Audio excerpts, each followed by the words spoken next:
अच्छा, चलें। First of all, मैंने जो आपको बताया कल के, रिएक्ट जेएस एक लाइब्रेरी, एक फ्रेमवर्क, आप दोनों कोई भी इसको वर्ड दे दे सकते हैं, लाइब्रेरी फ्रेमवर्क भी। लाइब्रेरी एंड फ्रेमवर्क यही चीज़ें होती हैं कि किसी ने जावास्क्रिप्ट का कोड लिख के या किसी भी प्रोग्रामिंग लैंग्वेज का किसी ने कोड लिख के ऑलरेडी रख दिया हो हमारे लिए, ताकि जिसको हम यूज कर सकें आगे अपने काम के लिए, अपने जो भी हम आगे काम करें उनको, मतलब स्टैंड अलोन हमें एक ऐसा कह लें कि एक स्टार्टिंग पॉइंट मिल जाता है कि हमें वो काम दोबारा से ना करना पड़े। जो मतलब जो पुरानी वेबसाइट्स हम बनाते थे तो सारी चीजें, सारा कोड खुद से लिखते थे। तो उसमें अब जावास्क्रिप्ट में कॉम्प्लेक्सिटी ये आती थी कि जब भी हमारे पास ना एक्स्ट्रा चीजें आ जाती थी, लाइक कॉम्प्लिकेटेड, जिसमें हो गया कि बार बार डेटा का आना, जितना डेटा ज्यादा देर से आएगी उतना ज्यादा यूजर को हम डिले कराएंगे डेटा के लिए। तो ये इस प्रॉब्लम को सॉल्व करता है कि जैसे ही मतलब इसको हम सिंगल पेज एप्लीकेशंस भी बोलते हैं। सिंगल सिंगल पेज एप्लीकेशंस बनाने के लिए रिएक्ट काम आता है। तो सिंगल पेज एप्लीकेशंस होती वो एप्लीकेशंस हैं जिनमें क्या होता है कि हमारी जो डेटा होती है ना, आप सिंपल ये समझ लीजिए, जो हमारी डेटा आती है, जो HTML CSS एंड जावास्क्रिप्ट आती है ना। अब रिएक्ट जेएस भी मैं बताता हूँ वो कैसे आती है हमारे पास ब्राउजर में।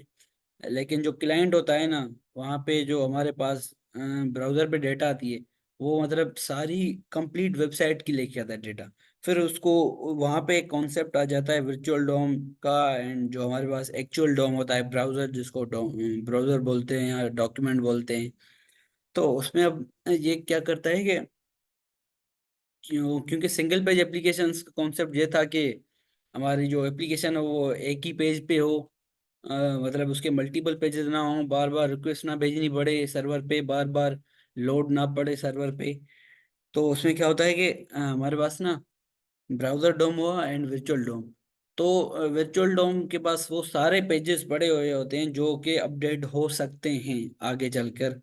कंडीशनल रेंडरिंग जिसको हम बोलते हैं, कि मैंने अगर इस पेज को सिलेक्ट किया अबाउट वाले को, तो हेडर वही रहेगा, फुटर सेम रहेगा, लेकिन क्या होगा कि बीच वाला कंटेंट जो होगा वो अपडेट हो जाएगा। तो इसको कंडीशनल हम रेंडरिंग भी बोलते हैं।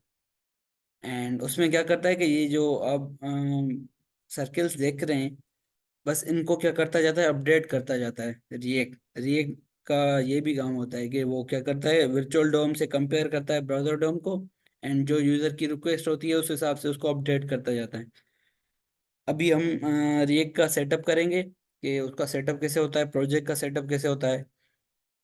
तो फर्स्ट ऑफ ऑल आपके पास ना नोड होना चाहिए, क्योंकि नोड का मैं आपको कल है नोड की क्लास, तो नोड का कल ही बता दूंगा। आप इस वेबसाइट पे जाएंगे, node.js.org, एंड आगे से आ जाएगा नोड जेएस डाउनलोड ना। तो विंडोज इंस्टॉलर पे आप क्लिक करके, या जो भी आपका ऑपरेटिंग सिस्टम हो, क्लिक करके इंस्टॉल कर लीजिएगा। मैंने सुबह ही कर दिया था क्योंकि सेटअप करना था सारी चीज़ें। ये नोट कर दिया ना आपने, तो बेसिकली नोट ये है कि हम जो जावास्क्रिप्ट ब्राउजर ब्राउजर के जरिए रन करते थे उसको अब हम लोकल ही रन कराएंगे नोट जेएस। ये इस वजह से काम आता है कि ज्यादातर ना रिएक्ट एक, मैंने जैसे बोला कि एक मतलब स्टैंड अलोन हमें चीज मिल जाती है, अब उसमें हमें एक्स्ट्रा चीजें ऐड करनी है। तो जैसे आपने बूटस्ट्रैप ऐड करके देखा होगा, लेकिन वो आपने ऐसे एज URL ऐड किया होगा ना ऊपर से स्टाइल्स में, ताकि हम उसको लिंक से ही हम उसको फेच कर रहे थे बूटस्ट्रैप को, एंड उसके जो कंपोनेंट्स, उसके जो भी कोड था उसको हम यूज कर रहे थे CSS के कोड को। तो उसमें अगर हमें कोई भी चीज मतलब रिएक्ट में ऐड करनी है ना, तो उसके लिए हम हमें एक पैकेज मैनेजर चाहिए होता है जिसको हम बोलते हैं NPM, node package manager. Node होता है जो हमारी जावास्क्रिप्ट है, वो हमारे पास रन टाइम चलती है ब्राउजर, मतलब हमारे पास लोकली जावास्क्रिप्ट रन होती है। एंड NPM क्या करता है, वो पैकेजेस जो हम एक्स्ट्रा फंक्शनलिटी ऐड करना चाहते हैं वो हम ऐड करते रहते हैं। तो मूव करते हैं आगे से, आपको मैं न्यू प्रोजेक्ट बना के दिखाता हूँ।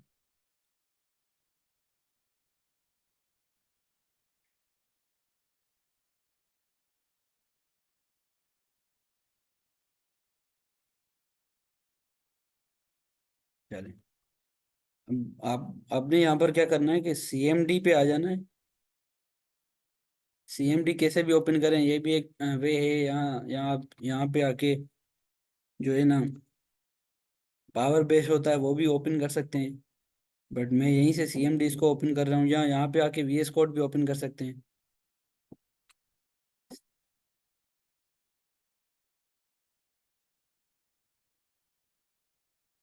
आपने इसी लोकेशन में आना है जहाँ पे मतलब आपको अपना फोल्डर ये का प्रोजेक्ट रखना है। डेस्कटॉप में मैंने किया तो वहाँ पे सीएमडी ओपन कर दिया। आप वहाँ पर नेविगेट भी कर सकते हैं।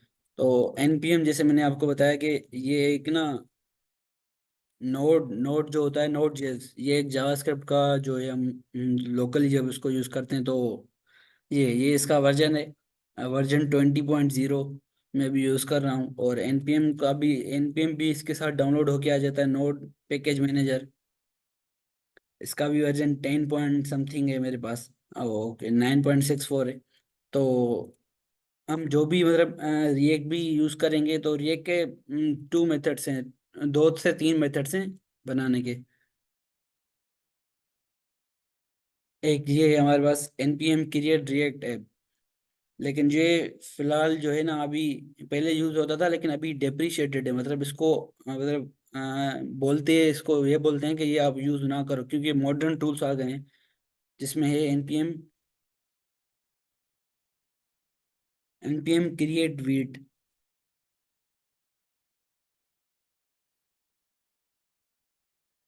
npm create वीट मतलब एक कमांड है, npm create वीट, जिससे आपको आप अपना रिएक्ट का प्रोजेक्ट सेटअप कर सकते हैं।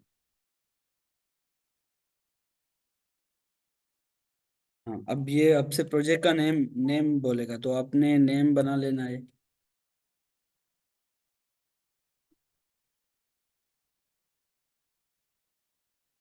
अब इससे सिलेक्ट कर लेना है रिएक्ट।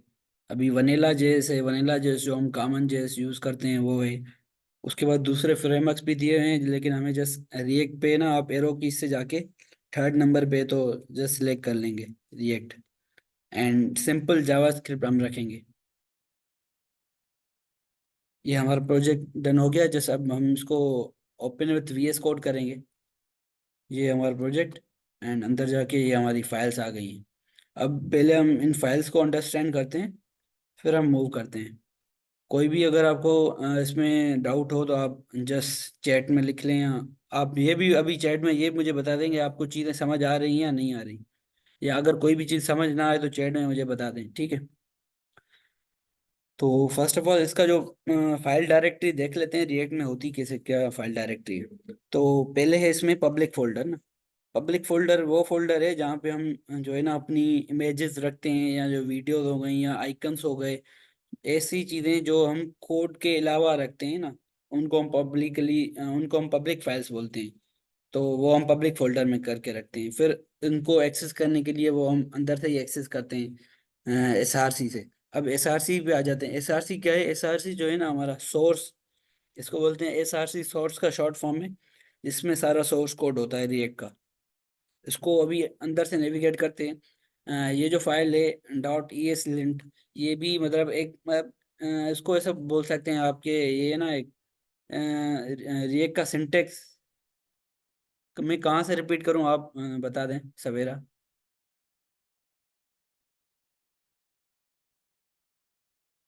बस हमारे पास ना थ्योरी के लिए टाइम बहुत कम है, प्रैक्टिकल वर्क भी कराना है फिर उसके बाद।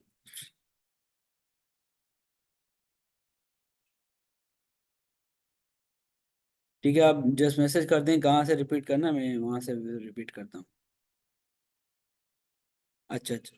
अच्छा, मैंने भी बस स्टार्टिंग ही की है अभी से। पहले थोड़ी जो कल चीजें समझाई थी ना वही बताई हैं। फिर भी मैं आपको स्टार्टिंग से बता रहा हूँ, ठीक है। प्रोजेक्ट बनाने के लिए ना, फर्स्ट ऑफ ऑल रे का प्रोजेक्ट बनाने के लिए ना आपको एक चीज डाउनलोड करनी पड़ेगी जिसको हम बोलते हैं नोड। नोड जो है वो जावास्क्रिप्ट का ही सेम है, रन टाइम है। आप इस वेबसाइट पे जाके नोड जो है इसका लेटेस्ट वर्जन डाउनलोड कर लें। LTS है, लॉन्ग टर्म सपोर्ट। अब रिकमेंडेड जो है ना, इस पे क्लिक करके इंस्टॉल कर लें। मैंने सुबह ही किया था। सो उसके बाद फाइल जिस जिस आपके पास ना डायरेक्टरी में आपको रिएक्ट का प्रोजेक्ट बनाना है, वहाँ पे यहाँ ओपन विथ VS कोड करके उसका टर्मिनल ओपन कर लें, या यहीं से CMD करके ओपन कर लें। एंड देन NPM हमारे पास नोड पैकेज मैनेजर आ जाता है, जिसको हम बोलते हैं नोड पैकेज मैनेजर। ये नोड के साथ ही हमारे पास डाउनलोड होके आ जाता है। जब आप नोड डाउनलोड करेंगे ना, इंस्टॉल करेंगे, तो उसके साथ ही NPM आ जाता है। ये पैकेज हमारे जो पैकेजेस होते हैं ना, लाइक रिएक्ट आ गया। रिएक्ट कैसे आ रहा है, एक कहीं पे होस्टेड है ना, जब भी तो हमारे पास ये डाउनलोड होके चीज़ें आ रही हैं। तो ये NPM उन्हीं चीज़ों को हैंडल करता है। ये क्रिएट वीट कमांड है, NPM क्रिएट वीट। मैं आपसे शेयर कर दूंगा ग्रुप में। इससे आप रिएक्ट का प्रोजेक्ट, मतलब जो मॉडर्न प्रिफर्ड वे होता है ना, डेवलपर जो प्रेफर करते हैं, जो क्रिएटर्स हैं रिएक्ट के, वो ये है। वीट वीट वीट जो है ना, VIT, ये हम आगे भी यूज करेंगे कमांड में, फिर आपको उसका इंट्रोडक्शन आगे बता देता हूँ।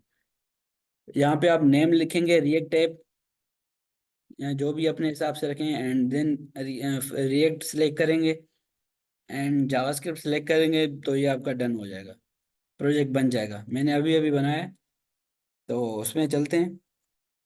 हाँ, तो पब्लिक फाइल्स में ये बता रहा था, पब्लिक फाइल्स में ना हमारे पास पब्लिक फोल्डर में वो चीज़ें होती हैं जो हम पब्लिकली, जो हम शो कराना चाहते हैं, लाइक इमेजेस हो गई। मतलब कोड के अलावा दूसरी चीज़ें इसमें होती हैं पब्लिक फोल्डर में।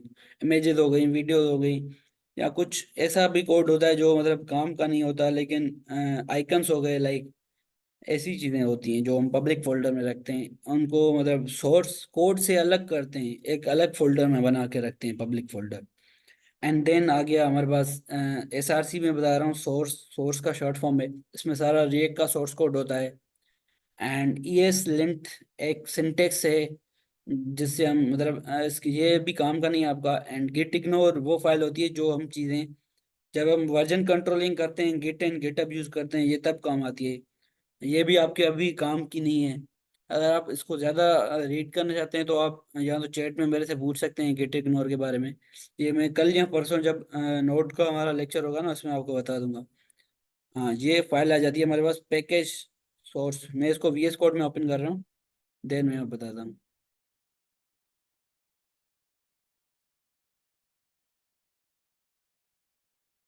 आई होप कि आपको VS कोड शो हो रहा है, अगर नहीं हो रहा तो आप चैट में बता दें।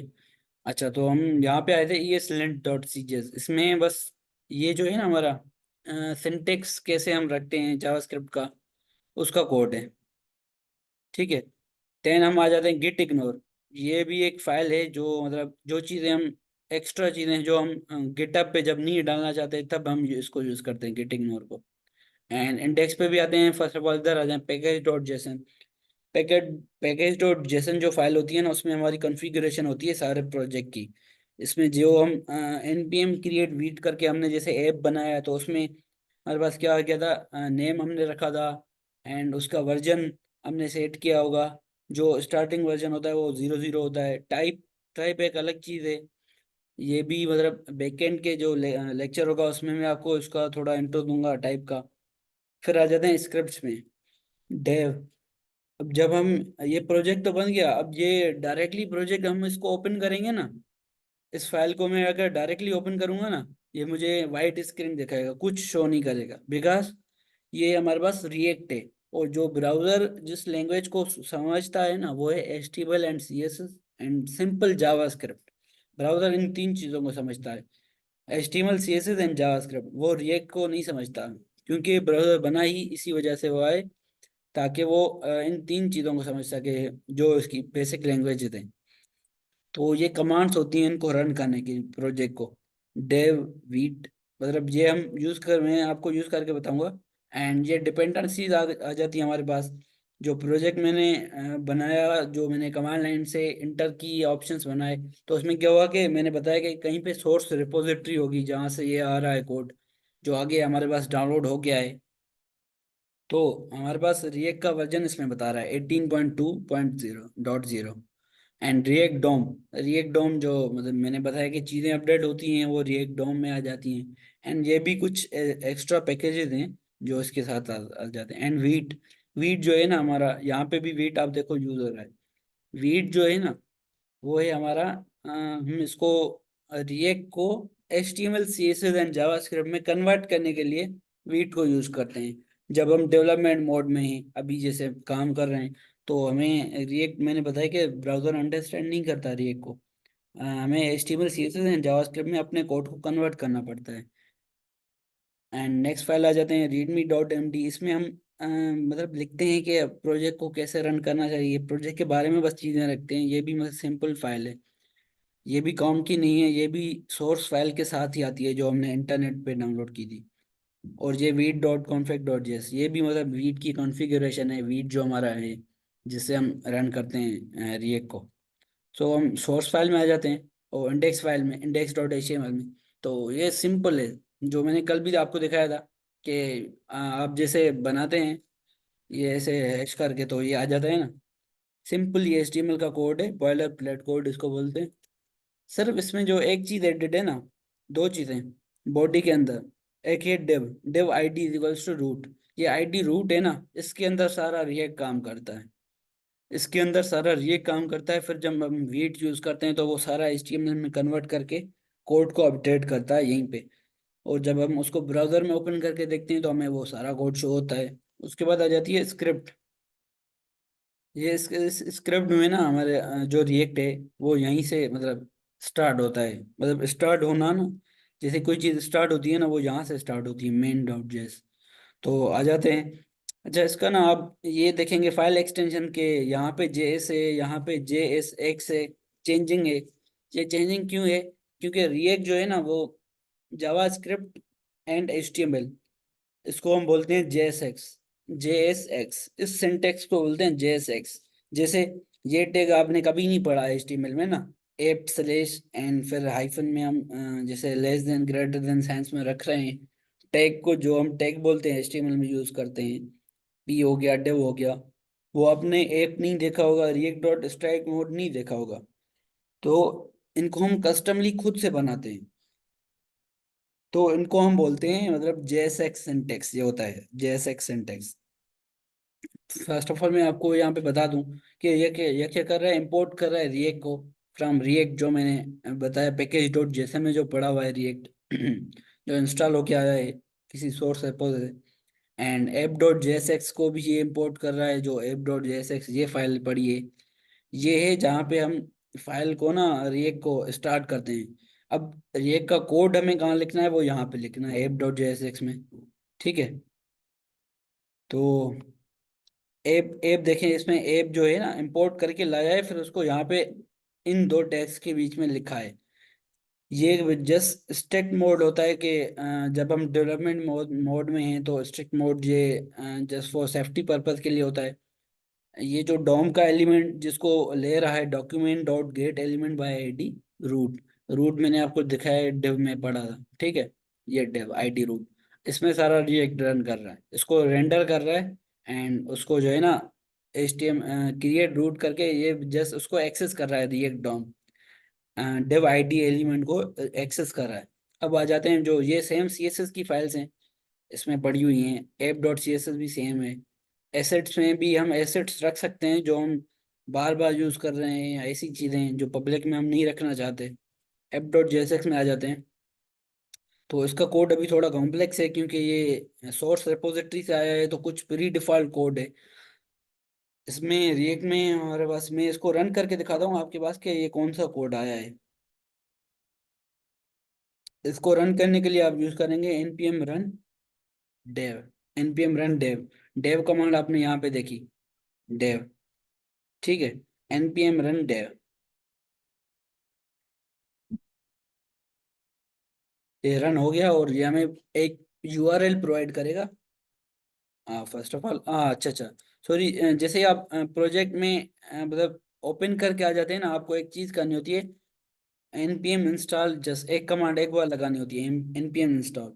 ये क्या करेगा कि कुछ डिपेंडेंसीज होती हैं उनको इंस्टॉल करके लाएगा।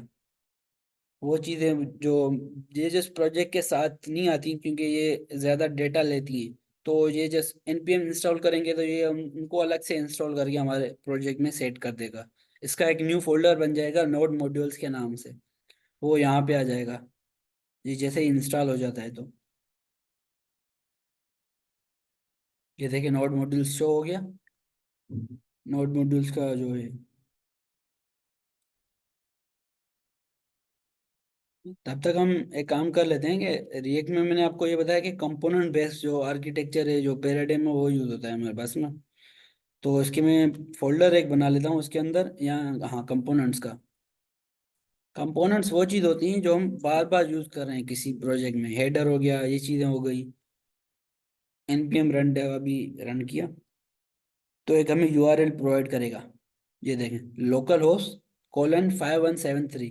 कंट्रोल क्लिक प्रेस करें इसको तो ये उस पर लेके जाएगा, क्रोम पे। मैं स्क्रीन दिखाता हूँ आपको। यस, आ गया। अच्छा, इसमें हमारे पास दिया हुआ है, जैसे ये बॉयलर प्लेट कोड है, स्टार्टिंग में ही आ जाता है। ये अपडेट हो रहा है, बटन बटन पे क्लिक करने से।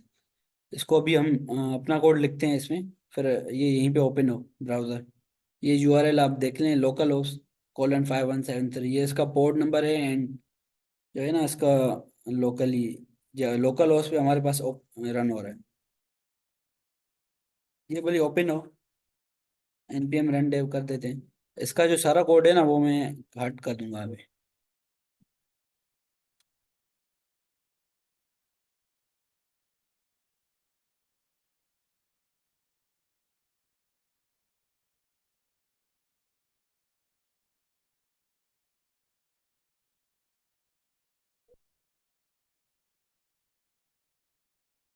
अच्छा, अब हम इसको देखते हैं ना जब कोड को, तो हमारे पास क्या चीज़ आ जाती है, एक फंक्शन आ जाता है यहाँ। हाँ, एक हमारे पास फंक्शन आ जाता है जिसमें हमारे पास है एक रिटर्न बना हुआ है। एंड उसके अंदर हमारे पास, उसके अंदर हम अपना कोड लिखते हैं। इसको इस कोड को जो मैंने आपको बताया कि इसको JSX हम बोलते हैं। जावास्क्रिप्ट एंड HTML को जब हम कंबाइन करके लिखते हैं ना, तो उसको हम बोलते हैं JSX। तो फंक्शन ऐप बना हुआ है। फंक्शन एंड क्लास दोनों हम यूज कर सकते हैं। क्लास ऐप,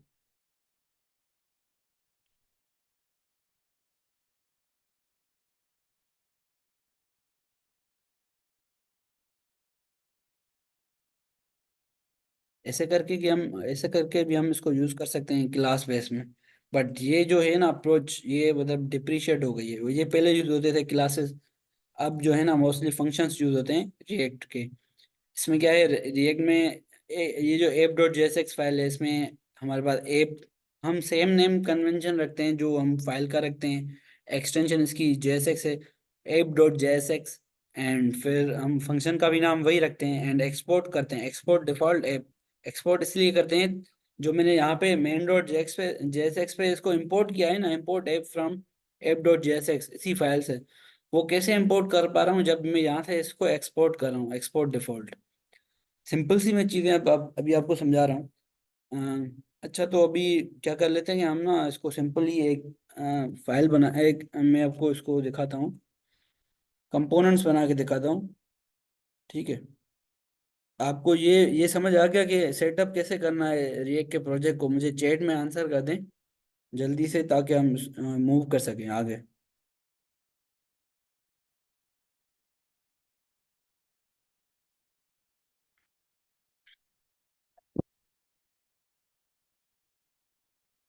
चलते हैं,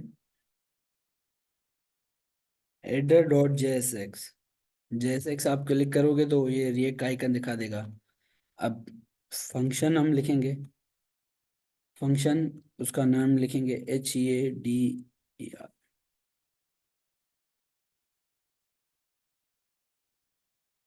एक्सपोर्ट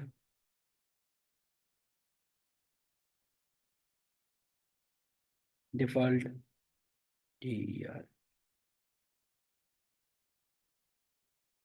रिटर्न कीवर्ड होता है, वो क्या करता है कि जो JSX का कोड है हमारा प्रोवाइडेड, उसको जस्ट इंडिकेट करने के लिए कि इस फंक्शन में हम दूसरी चीज़ें भी कर सकते हैं। आपने पढ़ी हैं पहले, फंक्शन में कुछ भी, हम कोई भी काम वो कर सकते हैं, उसको फिर कॉल कर सकते हैं कहीं से, किसी भी। तो हम उसको एप डॉट जेएसएक्स से कॉल करेंगे फंक्शन हेडर को। एंड उसके अंदर हम अपना जेएसएक्स का कोड लिखेंगे। तो इसमें मैं डिव बना लेता हूँ, सॉरी, कन्वेंशन। अच्छा, डिव। अब डिव में इसमें ना दो डिव बना लेता हूँ, क्योंकि हेडर है। तो हेडर में यहाँ पे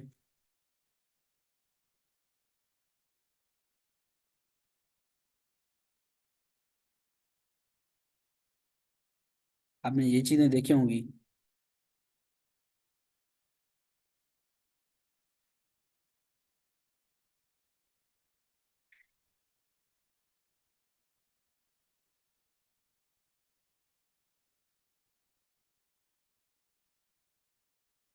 कॉन्टेक्ट, चलें बस 3 बना लेते हैं।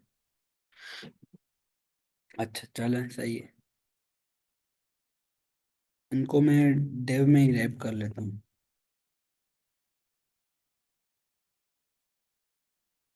कोई इशू नहीं होता, ये जस्ट एक एरर थ्रो करता है। अगर आप ना ये जो मैं कोड लिख रहा हूँ ना, इसमें अंदर ही ये मैं HTML तो लिख रहा हूँ, लेकिन इसके साथ साथ मैं इसको HTML के साथ ही जावास्क्रिप्ट को यूज कर सकता हूँ।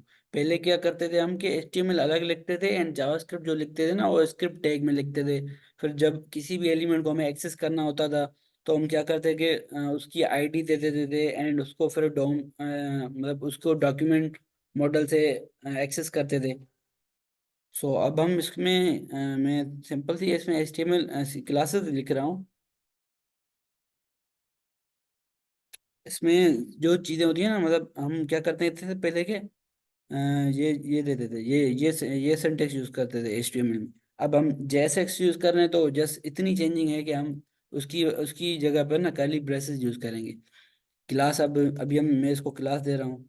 क्लास नेम होता है इसमें कन्वेंशन, पहले HTML में क्लास होती थी, इसमें क्लास नेम है। क्लास नेम हम इसको दे देते हैं नेव बार, एंड उसकी हम क्लास लिख रहे हैं यहीं पे। इसको फर्स्ट ऑफ ऑल इंपोर्ट कर रहे हैं क्योंकि ये है एक पेरेंट कंपोनेंट है। इसमें मैं हेडर को इंपोर्ट कराऊंगा अभी। पेरेंट कंपोनेंट में हेडर को इंपोर्ट कराऊंगा, ठीक है। तो पहले तो मैं इसको CSS से इंपोर्ट कर लूँ।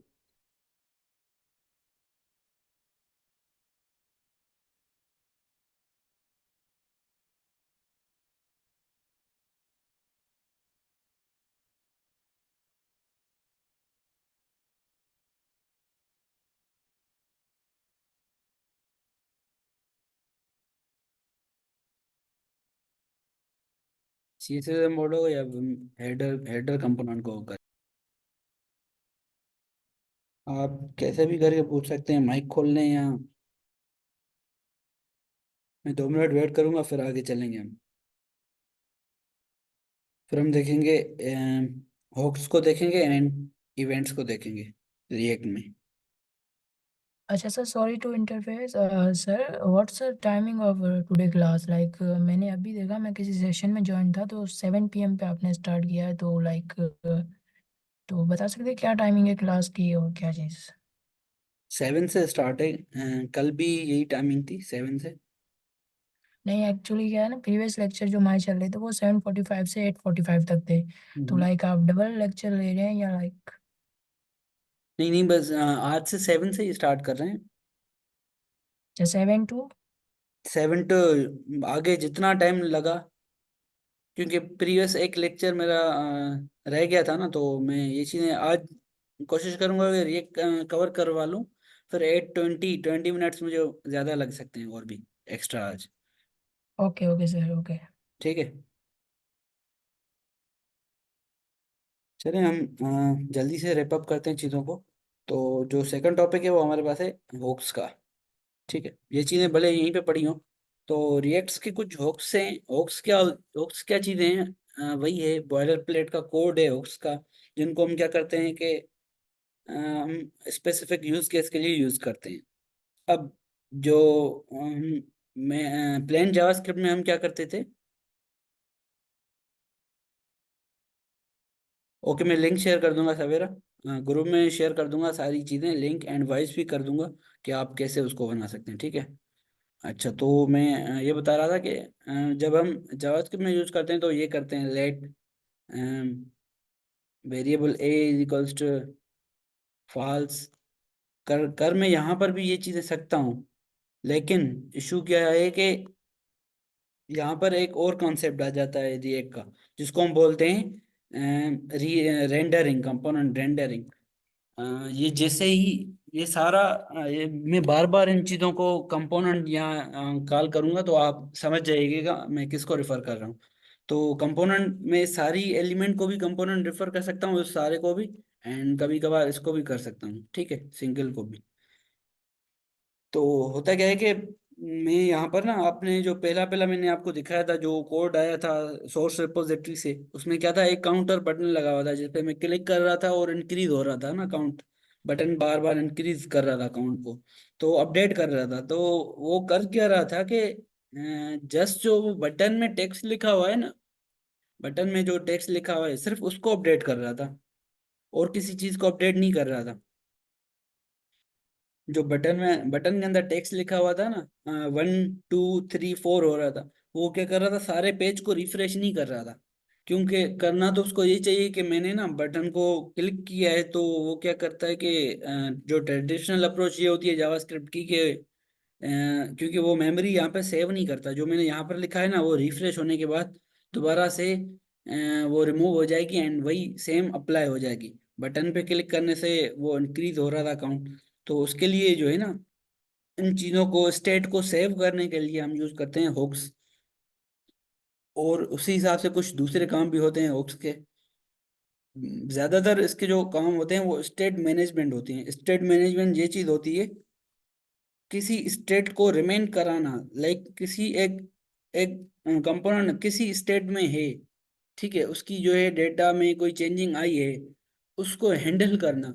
बस ये simple state management, state handling या स्टेट मैनेजमेंट। ये सारे हुक्स आपको दिखा रहा है, use call back, use context. अब मैं इनकी रियलिटी आपको ये बताता हूँ कि सिर्फ मैंने जो है ना हुक्स, मतलब इसमें इतने वो जो है ना, ज्यादातर जो हुक्स यूज होते हैं वो यूज स्टेट, यूज रिड्यूसर हो गया, एंड यूज कॉन्टेक्स्ट। बस मैंने भी मतलब ज्यादातर जो यूज होता है मेरा यूज कॉन्टेक्स्ट, यूज स्टेट, इनका मैं आपको स्पेसिफिक यूज केस भी बताता हूँ, ठीक है। यूज स्टेट मैंने किया तो यहाँ पे आ गया, ठीक है। इसको यूज करने का तरीका ये है कि हम्म,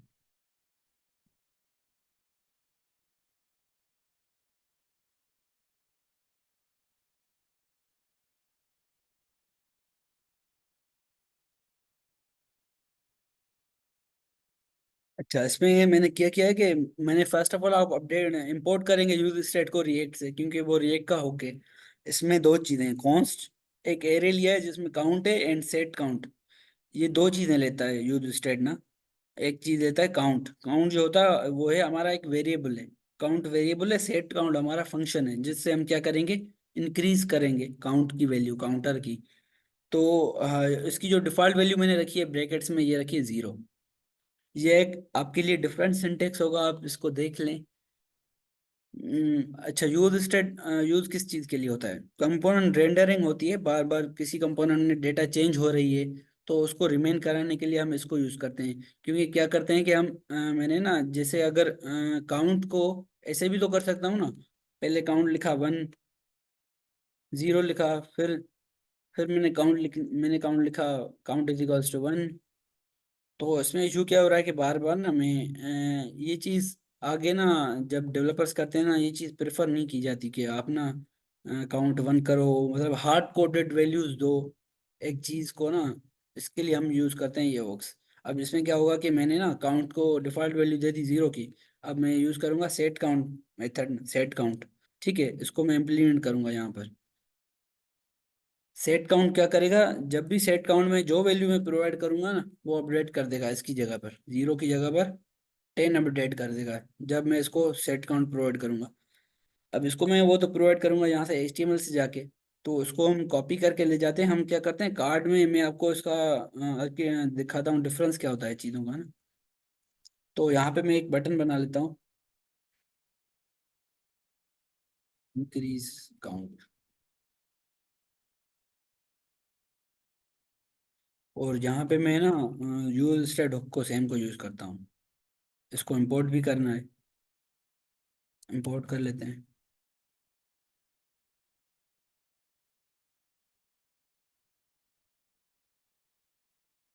ठीक है, ऑटो इंपोर्ट हो गया। सही है। तो इसमें होगा क्या कि जैसे ही ऑन क्लिक हो ना, क्या करे कि सेट काउंट फंक्शन चले एंड वो काउंट को प्लस प्लस करे।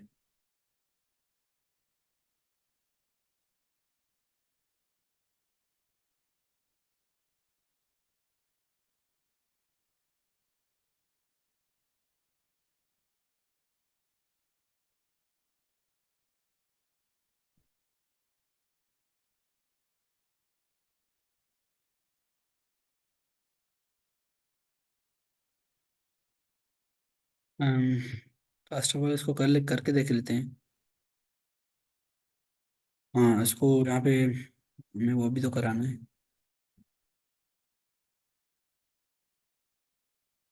काउंट को हम व्यू करेंगे, टोटल काउंट जो होगा ना। ये चीज जो मैं कर रहा हूँ ना यहाँ पर, HTML के बीच में आप देख रहे होंगे कर्ली ब्रेसेस यूज करके मैं ना अलग से कोड लिख रहा हूँ यहाँ से। क्योंकि आप देखें ना, तो ये भी चीज थी, मैं आपको समझानी थी। रिटर्न कीवर्ड में मैंने बोला कि हम जावास्क्रिप्ट एंड HTML को एक साथ लिखूंगा।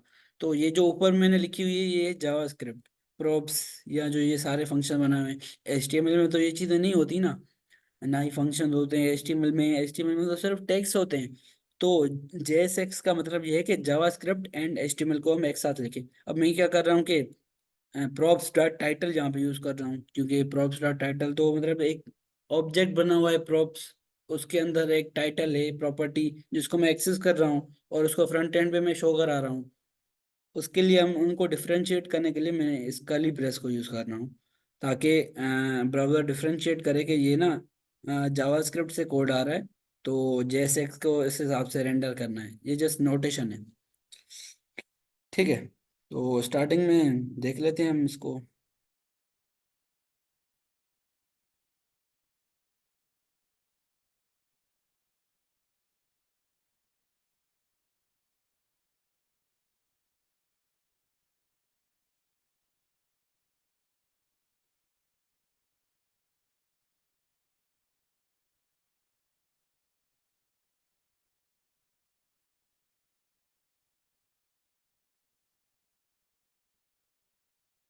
अच्छा, कभी कभार ये होता है कि रिएक्ट में कोई एरर आ जाती है ना आपके पास छोटी सी, तो वो ना स्क्रीन कभी कभी वाइट कर देता है। कभी कभार यहाँ पे शो करता है कि आपकी ये एरर है, यहाँ पे आपको शो कर देगा टर्मिनल में।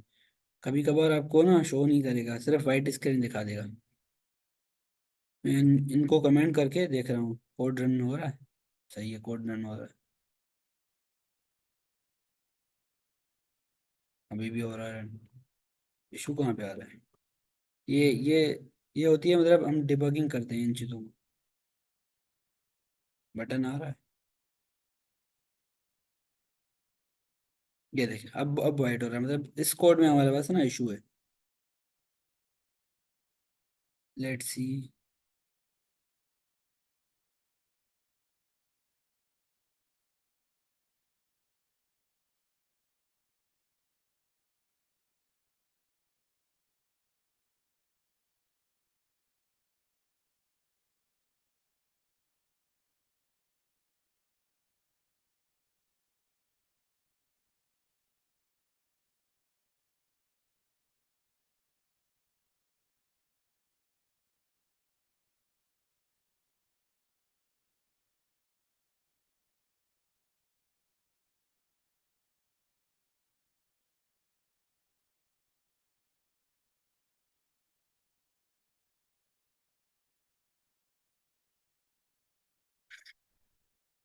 हम्म तो हमारे पास इसमें एक एरर आ रही है, देख लेते हैं इसको भी, कोई इशू नहीं है।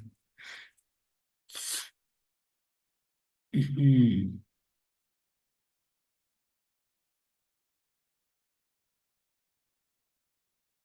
एंकर काउंट एंड फिर हम क्या करेंगे, set count count plus plus. ठीक है।